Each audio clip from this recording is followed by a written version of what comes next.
Shalom saudara yang dikasihi Tuhan Yesus Kristus. Selamat pagi, selamat berjumpa dalam renungan pada pagi hari ini. Salam sejahtera buat saudara semua dimanapun saudara berada. Damai dan sukacita oleh Roh Kudus melimpah senantiasa dalam hati dan kehidupan saudara semua. Mari sebelum kita mendengarkan renungan firman Tuhan, sama-sama kita siapkan hati dan berdoa. Bapa kami yang di sorga, Bapa dalam nama Tuhan Yesus Kristus, Bapa yang kudus, agung dan mulia, kami mengucap syukur untuk berkat kemurahan Tuhan, perlindungan-Mu yang Tuhan nyatakan dalam kehidupan kami, dari malam hingga pagi ini. Kami bersyukur untuk kekuatan, kesehatan, dan segala berkat Tuhan.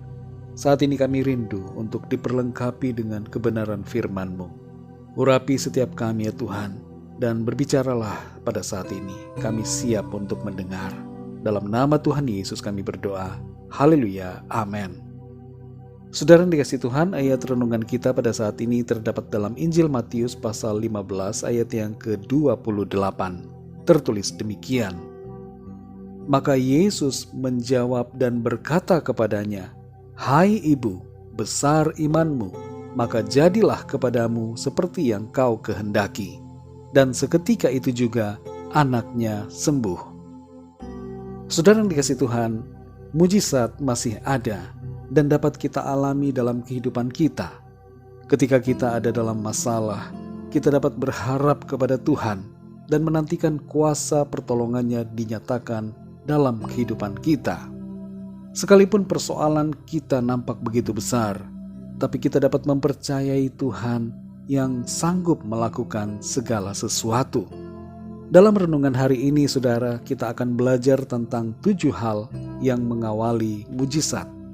Yang pertama adalah mujizat diawali dengan iman.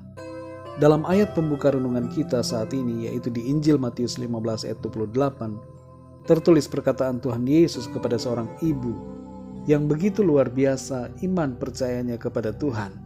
Tuhan Yesus berkata, "Hai ibu, besar imanmu, maka jadilah kepadamu seperti yang kau kehendaki." Dan seketika itu juga anaknya sembuh.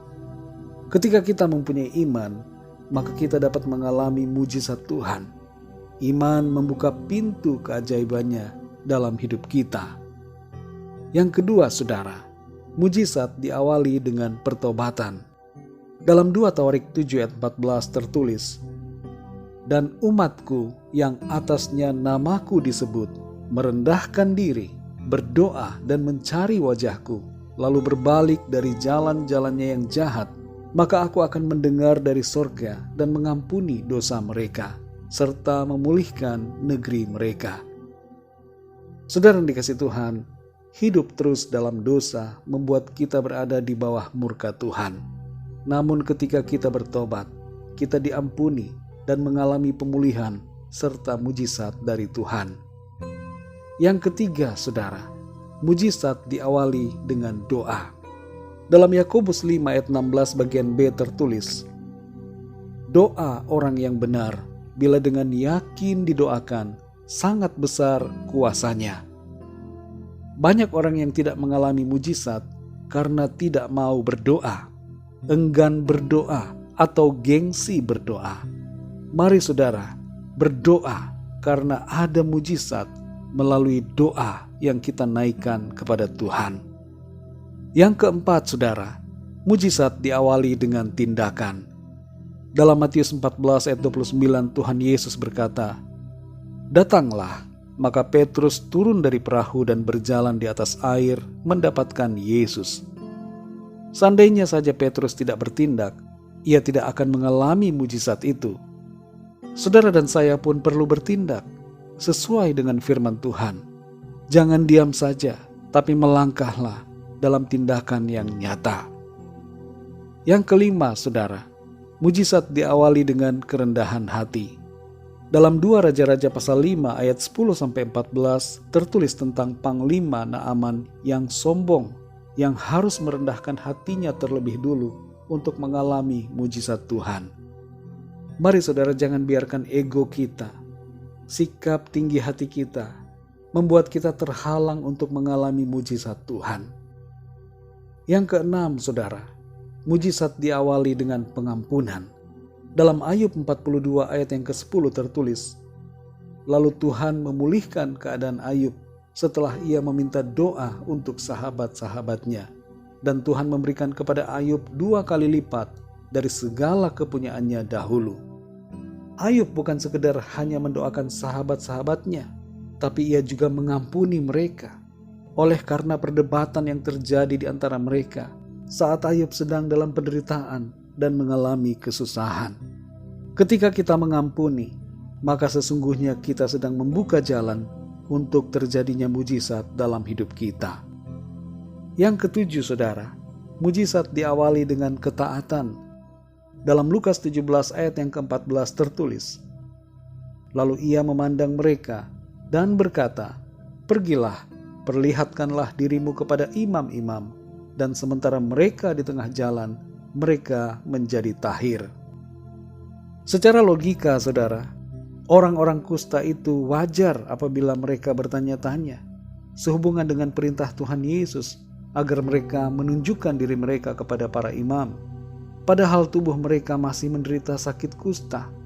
Tapi justru disinilah, saudara, kita melihat bagaimana ketaatan mereka kepada perintah Tuhan membuat mereka mengalami mujizat yang luar biasa. Saudara yang dikasihi Tuhan, bagian mana dari kehidupan kita yang saat ini perlu kita ubah? Mungkin kita belum menerima mujizat karena ada hal-hal yang harus kita bereskan. Mungkin saat ini kita sedang kehilangan iman. Mari beriman, percaya kepada Tuhan. Mungkin saat ini kita belum bertobat, masih hidup dalam dosa. Ambil tindakan saat ini, saudara, untuk bertobat dan hidup dalam kebenaran. Mungkin ada di antara kita yang tidak pernah berdoa, tidak pernah meminta kepada Tuhan. Mintalah, saudara, berdoalah, karena dengan doa kita mengetok pintu surga dan mengundang kuasa Allah terjadi dalam hidup kita. Saudara yang dikasihi Tuhan, mari koreksi diri kita masing-masing dan berubahlah supaya kita mengalami pemulihan, mujizat dan berkat Tuhan. Mari kita berdoa, saudara. Bapa kami yang di surga, Bapa, dalam nama Tuhan Yesus Kristus, kami sungguh mengucap syukur untuk firman-Mu yang sudah kami dengar pada saat ini, mengajarkan kepada kami tentang 7 hal yang mengawali mujizat terjadi dalam kehidupan kami. Tolong kami, Tuhan, supaya kami mengerti dengan sungguh apa yang menjadi kehendak-Mu bagi kami. Berbicaralah terus kepada kami, ya Roh Kudus. Bimbing kami, sehingga kami selalu hidup dalam kehendak-Mu.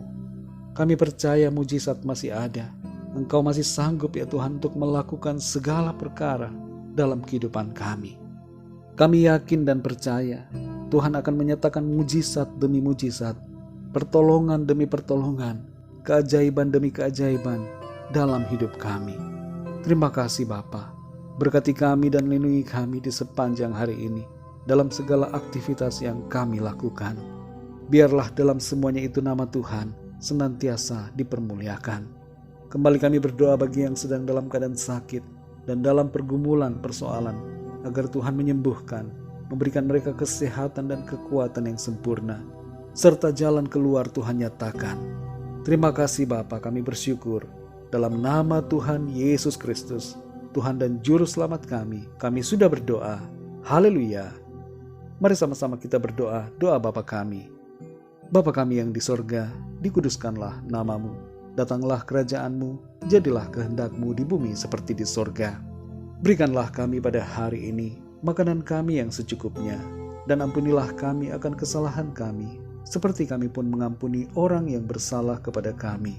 Dan janganlah membawa kami ke dalam pencobaan, tetapi lepaskanlah kami daripada yang jahat, karena Engkaulah yang punya kerajaan dan kuasa dan kemuliaan sampai selama-lamanya. Amin. Terimalah berkat Tuhan.